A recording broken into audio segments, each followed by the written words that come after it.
కాసేపట్లో ముఖ్యమంత్రి చంద్రబాబు నాయుడు అధ్యక్షతన ఏపీ కేబినెట్ భేటీ సమావేశం జరగనుంది. 12 ప్రతిపాదనలపై ఏపీ కేబినెట్ చర్చించనుంది. అమరావతిలో నిర్మాణాలతో పాటు భూ కేటాయింపు, ల్యాండ్ పూలింగ్ తదితర అంశాలపై కేబినెట్ ఆమోదం తెలపనుంది. 25% లోపు పనులు పూర్తి చేసిన నీటి ప్రాజెక్టులను కొనసాగించేందుకు అనుమతి ఇచ్చేలా కేబినెట్ ఆమోదం తెలపనుంది. కుప్పం, శ్రీకాకుళం, దగదర్తి, అమరావతి ఎయిర్పోర్టుల అభివృద్ధి కోసం హెచ్యుడిసిఓ నుంచి 1000 కోట్లు అప్పు తీసుకునేందుకు కేబినెట్ ఆమోదం తెలపనుంది. అలాగే 10,000 కోట్ల కోసం AP Jal Jeevan water supply corporation ఏర్పాటు చేయడానికి కేబినెట్ ఆమోదం తెలపనుంది. ఇక కమర్షియల్ వాహనాలపై గ్రీన్ ట్యాక్స్ తగ్గింపునకు ఆర్డినెన్స్ అంశంపై చర్చించనుంది. మా కరెస్పాండెంట్ శ్రీనివాస్ పూర్తి సమాచారం అందిస్తారు. శ్రీనివాస్, ఏపీ కేబినెట్ అప్డేట్స్ ఏంటి?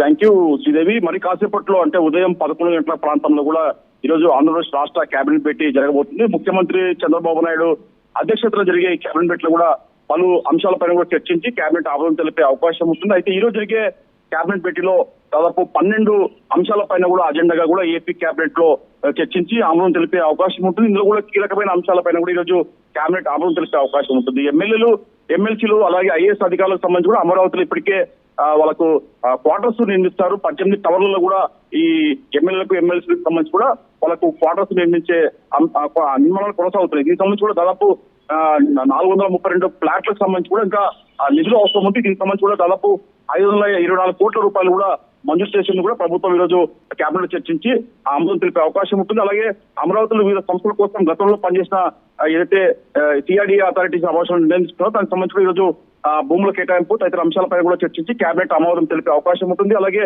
అమరావతి ప్రాంతంలో ల్యాండ్ పూలింగ్ అంటే మరో 40 ఎకరాల భూమి అవసరం అని చెప్పేసి కూడా భవిష్యత్తు అవసరాల కోసం భూమి అవసరం అని చెప్పేసి ప్రభుత్వం భావిస్తుంది. దీనికి సంబంధించి కూడా ల్యాండ్ పూలింగ్ చేపట్టేందుకు సిఐడిఏకు అనుమతిస్తూ కూడా ఈ రోజు కేబినెట్ లో చర్చించి ఆమోదం తెలిపే అవకాశం ఉంటుంది. దీనికి సంబంధించి దాదాపు 20,000 ఎకరాలు 3 ప్రాంతాల్లో కూడా భూములు సమీకరణకు కూడా ఈరోజు కేబినెట్ లో చర్చించి ఆమోదం తెలిపే అవకాశం ఉంటుంది. అలాగే అమరావతి నిర్మాణానికి సంబంధించి అవసరమైన ఇసుకను కృష్ణానదిలో ప్రకాశం బ్యారేజ్ వద్ద డంపు చేసేందుకు అక్కడ ప్రకాశం బ్యారేజ్ దగ్గర ఇసుకను తొలగించేందుకు దాదాపు 286 కోట్ల రూపాయల నిధులు అవసరం. దీనిపైన కూడా చర్చించి కేబినెట్ లో ఆమోదం తెలిపే అవకాశం ఉంటుంది. అలాగే ఏదైతే నీటి ప్రాజెక్టులకు సంబంధించి కూడా రాష్ట్రంలోని 25% పనులు పూర్తి చేస్తే కొన్ని నీటి ప్రాజెక్టులు పూర్తి చేసే అవకాశం ఉంటుంది. దీనికి సంబంధించి కూడా ఈ రోజు రాటిఫికేషన్ చేస్తూ కూడా ఈరోజు కేబినెట్ లో ఆమోదం తెలిపే అవకాశం ఉంటుంది. అలాగే నెల్లూరు జిల్లాలో రాళ్లపాడు కాలువ మరమ్మతులకు సంబంధించి దాదాపు 22.50 లక్షల రూపాయలు కూడా మంజూరు చేసింది కూడా ఈరోజు కేబినెట్ లో చర్చించి ఆమోదం తెలిపే అవకాశం ఉంటుంది. అలాగే కుప్పం, శ్రీకాకుళం, దగదర్తి, అమరావతి ఎయిర్పోర్ట్ల అభివృద్ధి కోసం హెచ్డి ఆర్కో నుంచి కూడా దాదాపు 1000 కోట్లు రుణం తీసుకున్నందుకు కూడా ఈరోజు కేబినెట్ ఆమోదం తెలపనుంది. అలాగే దీనికి ఎయిర్పోర్ట్ కు సంబంధించిన ఎయిర్పోర్ట్ కార్పొరేషన్ కూడా దీనికి సంబంధించి కూడా గ్రీన్ సిగ్నల్ ఇచ్చే అవకాశం ఉంటుంది. అలాగే ఇటీవల హత్యకు గురి కాబట్ట టీడీపీ కార్యకర్త చంద్రయ్య కుమారుకు సంబంధించి కూడా అతనికి వీరాంజనేయులు అనే అతని కుమారుని కూడా ప్రభుత్వం సంబంధించిన జూనియర్ అసిస్టెంట్ ఉద్యోగం ఇచ్చేందుకు కూడా ప్రభుత్వం కేబినెట్ లో చర్చించి ఆమోదం తెలిపే అవకాశం ఉంది. పలు కీలకమైన అంశాల తర్వాత కూడా ఈ కేబినెట్ భేటీ తర్వాత కూడా సీఎం చంద్రబాబు నాయుడు తాజా రాజకీయ అంశాలపైన కూడా చర్చించే అవకాశం ఉంది. అలాగే పనకచర్ల ప్రాజెక్టు విషయంలో కూడా ఎలా ముందుకు వెళ్లాలని చెప్పే అంశంపైన కూడా ఈరోజు కేబినెట్ లో చర్చించి మంత్రులతో సలహాలు సూచనలు తీసుకునే అవకాశం ఉంటుంది.